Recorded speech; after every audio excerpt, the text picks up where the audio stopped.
बिस्मिल्लाहिर्रहमानिर्रहीम। अस्सलाम वालेकुम नाज़रीन इकराम, आप देख रहे हैं मेरा YouTube channel international political system. जैसा कि नाज़रीन इकराम आप जानते हैं कि इस चैनल के जरिए हम आपके साथ लेटेस्ट फैसला जात honourable supreme court of Pakistan honourable Lahore high court Lahore के आपके साथ डिस्कस करते हैं। और जो आप लोगों के सवालात होते हैं, जो आपके सादा से मासूमाना सवालात होते हैं, उनके जवाब अपने चैनल के जरिए हम आपके साथ शेयर करते हैं। तो नाज़रीन इकराम, अगर आपको भी कोई कानूनी पेचीदगी है, कोई कानूनी मसला है, तो आप हमारे दिए गए नंबर, सब्सक्रिप्शन में हमारा नंबर दिया गया है, आप हमारे दिए गए नंबर के ऊपर हमारे साथ रब्ता कर सकते हैं।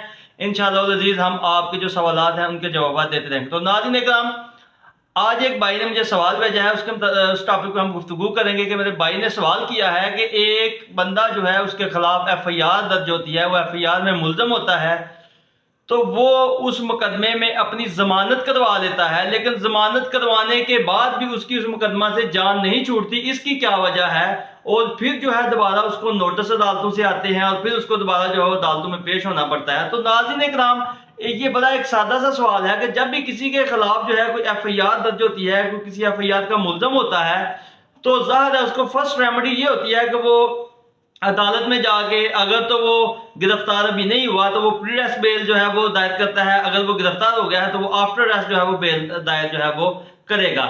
उसके बाद जब वो बेल दायर कर लेता है, तो बेल दायर करने के बाद जो है कोर्ट अगर ये बात समझती है कि इस बंदे को, अगर तो प्री अरेस्ट बेल है, अगर अदालत समझती है कि इस बंदे को बिहाइंड द बार भेजने में कोई फ्रूटफुल पर्पस नहीं है, तो अदालत जो है उसकी जमानत जो है मंजूर कर लेती है और देखती है कि मुकदमे के सर्कमस्टांसेस चेक करती है, मुकदमे के हालात वाकया चेक करती है और देखती है कि ये जो बंदा है ये इब्तदाई तौर पर गुनाहगार नजर नहीं आ रहा, तो वो जो है बतौर स्टैट्यूटरी एक रेमेडी जो है वो अदालत जो है उसको एक रिलीफ देती है, स्टैट्यूटरी रिलीफ देती है कि ये बंदा जो है इसको जेल में भेजने का कोई मकसद नहीं है, क्योंकि कानून का मकसद किसी को बिहाइंड द बार भेजना नहीं होता, बल्कि कानून का मकसद जुर्म को रोकना होता है। जो जुराइम मुआशरे में होते हैं उनका खात्मा कानून का मकसद होता है, ना कि लोगों को पाबंदी सलासल करना, लोगों के ऊपर जो है वो पाबंदियां लगा के रखना।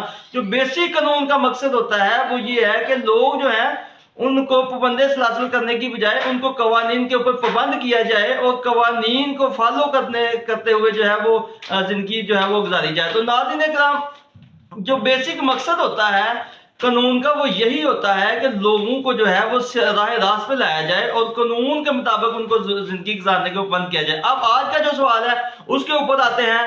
तो आज के सवाल के मुताबिक भाईजान, अगर कोई बंदा जो है उसकी जमानत हो जाती है अदालत से, तो उसका मतलब ये नहीं होता कि उससे ये FIR या पर्चा खत्म हो गया है। नहीं, हरगिज इसका मतलब ये नहीं होता कि वो जो है वो इस मुकदमे से जो है वो बरी जमा हो गया है तो अब जो है उसको उसमें सजा नहीं हो सकती। ये एक जो है आप कह लें कि अदालतें रिलीफ देती हैं बंदे को। ये रिलीफ हासिल करने के बाद दोबारा जो है वो जो मुकदमा होता है उसकी रिपोर्ट तैयार होती है और ये सेक्शन 173 CRPC के तहत एक रिपोर्ट तैयार होती है। ये पुलिस इन्वेस्टिगेशन ऑफिसर जो है वो उस मुकदमे की जो है रिपोर्ट चलान 173 के तहत जो है वो तैयार करता है। और ये रिपोर्ट तैयार करने के बाद ये रिपोर्ट भी जो है वो नाज़रीन इकराम कई तरह की हो सकती है। ये रिपोर्ट से नाज़रीन के अगर वो मुकदमा खारिज होता है फिर भी रिपोर्ट 173 की बनेगी, अगर वो बंदा गुनाहगार होता है फिर भी 173 के तहत रिपोर्ट बनेगी, अगर वो बंदा जो है वो मुकदमे से डिस्चार्ज होता है या बेगुनाह होता है तो फिर भी जो है रिपोर्ट इसी सेक्शन के तहत 173 के तहत बनेगी। और ये जो है रिपोर्ट जो है प्रोसिक्यूशन को इन्वेस्टिगेशन ऑफिसर पेश करेगा। प्रोसिक्यूशन जो है उसके बाद जो है ये रिपोर्ट मजिस्ट्रेट की अदालत में पेश करेगी। अगर ये मजिस्ट्रेट ट्रायल है तो मजिस्ट्रेट की अदालत में होगा, सेक्शन 30 ट्रायल है तो उस हिसाब से जो भी इसकी डिवीजन है उसके मुताबिक, अगर ये सेशन ट्रायल है तो फिर ये चलान जो है वो मजिस्ट्रेट साहब जो है वो फॉरवर्ड टू सेशन जज साहब कर देंगे। तो इस तरह ये है। तो बेल का मकसद हरगिज ये नहीं होता कि वो बंदा जो है इस मुकदमे से बरी जमा हो गया है, बल्कि उसके बाद जो 173 की रिपोर्ट आती है, अगर पुलिस ने इसको गुनाहगार किया है तो उस बंदे ने मजिस्ट्रेट की कोर्ट में पेश होना है, कोर्ट उसको तलब करेगी, वहां पे पूरा एक ट्रायल होगा, प्रोसीजर है पूरा ट्रायल का, वो सारा ट्रायल जो है वो उस बंदे को कंटेस्ट करना पड़ेगा। वहां पे सबसे पहले उसके ऊपर जो है उसको नकुलात तकसीम होंगी, उसके बाद उसके ऊपर फर्द जुर्म आयद होगी, उसके ऊपर फ्रेमिंग ऑफ चार्ज होगा, फर्द जुर्म आयद होने के बाद पूरा ट्रायल होगा, वहां आएंगे, क्रॉस एग्जामिनेशन होगा और ये पूरा जो प्रोसीजर ऑफ ट्रायल है ये हम किसी दीगर लेक्चर में आपके साथ जो है वो डिस्कस करेंगे। ये पूरा जो है प्रोसीजर है, उसमें अगर बंदा जो है वो अदालत में अपने आप को इनोसेंट साबित कर लेता है तो उसके बाद अदालत उसको बरी कर देती है। उसके बाद वो जो पर्चा जो है उसके ऊपर जो FIR हुई है वो खत्म हो जाती है, अगर वो खुद को जो है वो इनोसेंट साबित कर लेता है।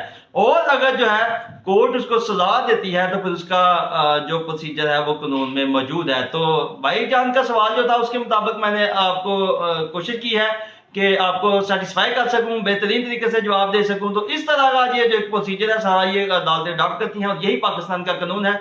तो अगर आपका मजीद कोई सवाल है तो आप जुड़े रहिए हमारे इस चैनल इंटरनेशनल पॉलिटिकल सिस्टम के साथ। इंशाल्लाह अपने इस चैनल के दिए आपके साथ जो है डिफरेंट कवानीन और आपके सवालों के जवाब देते रहेंगे। बहुत शुक्रिया।